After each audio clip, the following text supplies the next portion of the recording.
Hello friends, નમસ્કાર. આજે આપણે બનાવીશું વેજીટેબલ કોદરી, જે તમે ડાયટ ફૂડ તરીકે પણ ખાઈ શકો છો અને રેગ્યુલર ભોજનમાં પણ લઈ શકો છો. તો બનાવવાની શરૂઆત કરીએ. વેજીટેબલ કોદરી ઇન્ગ્રીડિયન્ટ્સમાં આપણે લીધું છે મગની દાળ ફોતરાવાળી, મસૂરની દાળ, કોદરી.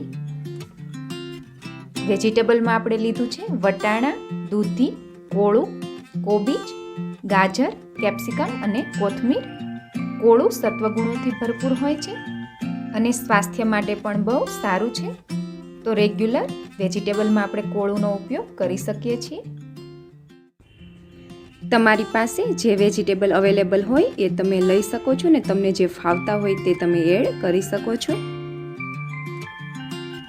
મસાલામાં આપણે લીધું છે રાઈ, જીરું, મીઠો લીમડો, હિંગ, હળદર પાવડર, મરચું પાવડર, મીઠું અને થોડા આખા મસાલા. આખા મસાલા ઓપ્શનલ છે, તમે જો ઉપયોગ કરતા હોય તો જ લેવાના છે. હવે આપણે અહીં 2 વ્યક્તિ માટે વેજીટેબલ કોદરી બનાવી રહ્યા છીએ, એટલે આપણે પરફેક્ટ માપ લઈ લઈએ. 2 ચમચી આપણે મગની ફોતરાવાળી દાળ લેશું, 1 ચમચી મસૂરની દાળ લેશું અને 1 ચમચી કોદરી લેશું. આટલું 2 વ્યક્તિ માટે ઇનફ છે.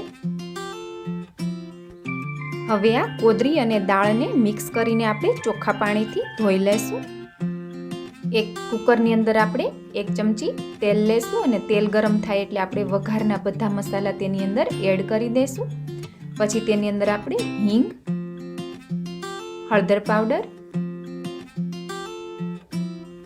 અને બધા વેજીટેબલને એડ કરીશું. વેજીટેબલ એડ થઈ જાય એટલે અંદર આપણે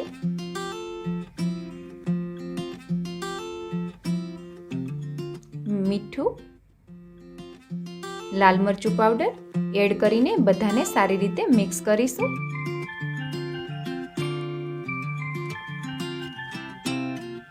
પછી અંદર 1 ગ્લાસ પાણી એડ કરીશું. પાણી ઉકળી જાય એટલે તેની અંદર આપણે ધોયેલી કોદરી અને દાળને મિક્સ કરી દઈશું. બધું સારી રીતે હલાવીને પ્રેશર કુકરનું ઢાંકણું બંધ કરી દઈશું અને 4 વિસલ વગાડી દઈશું. 4 વિસલ વગડી ગયા પછી આપણી વેજીટેબલ કોદરી રેડી છે, જે તમે હવે ખાઈ શકો છો. તમને જો અમારો આ વિડીયો પસંદ આવે તો તેને લાઈક અને શેર જરૂર કરજો અને અમારી સાથે જોડાવા માટે અમારી ચેનલ ઇન્ડિયન થાલીને સબસ્ક્રાઈબ કરજો. મળીશું નેક્સ્ટ વિડીયોમાં. Thanks for watching.